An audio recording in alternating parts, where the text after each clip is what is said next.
Why does this still affect me? You've survived hard things. You've built a life. You're not that scared younger version of yourself anymore. So why does your body still react like you are? If old memories feel closer in midlife, it might not just be hormones. Sometimes it's trauma resurfacing. Let's talk about why. Because here's the part no one explains. You can intellectually know you're safe, and your nervous system can still react like you're not. You can be in a healthy relationship and still feel triggered by tone. You can be successful, stable, capable, and suddenly feel emotionally flooded by something small. That disconnect, that's trauma. And trauma isn't just about what happened. It's about what your body had to do to survive it.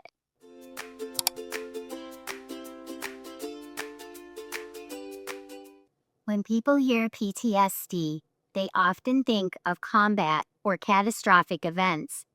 But trauma isn't just war or something dramatic. It can look like growing up emotionally unseen, living in unpredictable chaos, being the responsible one too young, an abusive or controlling relationship, medical trauma, chronic criticism, long seasons of walking on eggshells.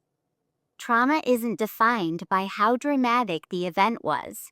It's defined by how overwhelming it felt to your nervous system. If something was too much, too fast, too soon, and you didn't have enough support, your body adapted. And those adaptations are powerful. You might have become hyper-aware of other people's moods, quick to fix, quick to apologize, quick to shut down, quick to overfunction. That wasn't weakness, that was survival. But here's what we don't talk about. Survival adaptations don't disappear just because life improves. You can be safe now, and your nervous system can still react like you're not. Those patterns stay in the body until they're processed. Trauma changes the nervous system in very real ways. When something overwhelming happens, your body shifts into survival mode. Fight, flight, freeze, or fawn. If that state happens repeatedly or lasts long enough, the brain adapts around it. The amygdala, your alarm system, becomes more sensitive. The prefrontal cortex, the part that helps you think clearly, can go offline faster under stress. Your body releases stress hormones more quickly and takes longer to settle. But here's the deeper piece. Trauma isn't stored as neat, organized memory. It's stored as sensation, as reaction, as impulse, as tension in the chest, a tight jaw, a drop in the stomach, a rush of heat, or a sudden shutdown. And that's why you can logically know you're safe and still feel unsafe. In midlife, this might look like overreacting to tone or conflict, sudden waves of anxiety without a clear cause, feeling emotionally flooded or going numb and disconnected, trouble sleeping between 2 and 4 a.m., feeling exhausted but wired, a strong startled response, difficulty tolerating uncertainty. And here's where midlife matters. Hormonal shifts can lower your stress buffer. So reactions that were once manageable suddenly feel louder. Not because you're weaker, but because your nervous system is working harder to maintain stability. It's not weakness, it's a nervous system that got very good at protection. So why midlife? Why now? Midlife is a physiological shift. Estrogen doesn't just affect reproduction. It helps buffer stress. It supports mood stability. It supports sleep. As it fluctuates and declines, your nervous system has less cushioning. So responses that used to feel manageable can suddenly feel amplified. But hormones are only part of the story. Midlife is also when roles begin to change. Children grow up, parents age, caregiving shifts, careers evolve, marriages either deepen or get exposed, and something else quietly happens. You slow down. For decades, many women are in survival mode, raising, working, fixing, holding everything together. Busyness can suppress trauma. When life finally creates space, even a little, the nervous system sometimes says, it's safe enough now. And when something feels safe enough, the body begins to release what it's been holding. But release doesn't feel peaceful at first. It feels destabilizing, emotional, confusing, and it can feel like you're going backwards. You're not. Midlife doesn't create trauma. It reveals what was never fully processed. And there's one more layer people don't talk about. Identity shifts activate old wounds. If you were the responsible one, the fixer, the peacekeeper, the invisible one, midlife challenges those roles. And when roles shift, the nervous system asks, who am I without survival? That question alone can stir up everything. So, what do you actually do when this starts happening? First, understand this. You can't outthink a survival response. If your nervous system is activated, logic won't calm it. Regulation before reflection. Start with the body. Slow your exhale. Longer out than in. That signals safety to the nervous system. Move gently. Walking, stretching, bilateral movement. This helps the brain reprocess stress. Change your temperature. Hold water on your face. Hold something cool.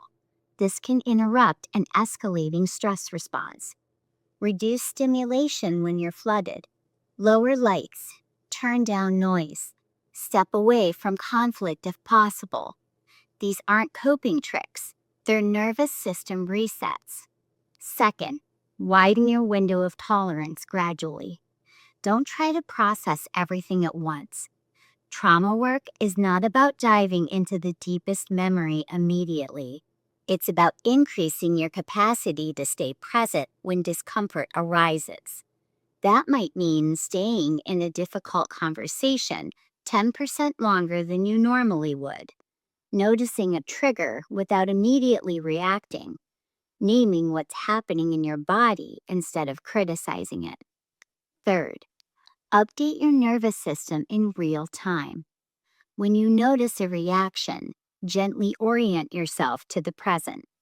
Look around. Name 5 things you see. Remind your body, I am here. I am safe. This is now. Over time, that repetition rewires the survival response. And finally, go slowly. Midlife is not about forcing healing. It's about integrating it. Your nervous system adapted to protect you. Now it just needs consistent evidence that the threat is no longer here. That takes patience, but it absolutely is possible. If you're noticing that these reactions feel persistent, or they're affecting your relationships, sleep, or sense of stability, that's often a sign it might be helpful to work with someone trauma-informed.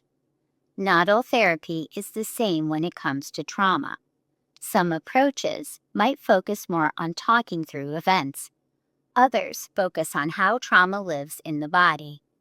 Trauma-informed therapies might include EMDR, eye movement desensitization and reprocessing, which helps the brain reprocess stuck memories.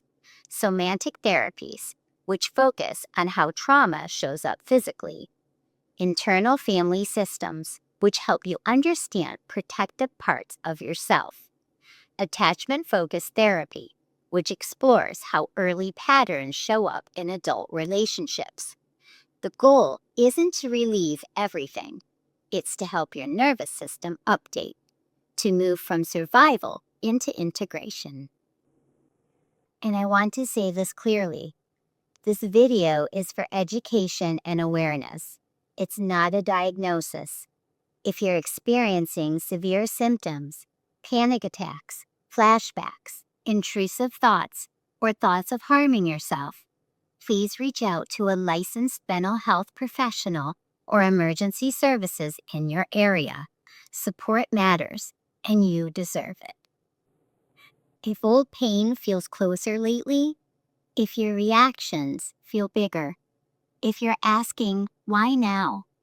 You're not crazy, you're not weak, and you're not going backwards. Midlife is often when survival begins to soften, when protection can finally shift into healing. And that's not breakdown, it's a turning point. If you're listening to this and realizing it's not just triggers, I also feel kind of flat, like you're functioning but not fully here. I did another video called The Quiet Version of Midlife Depression. It might help you understand that piece a little more. I'll link it here if you want to keep going.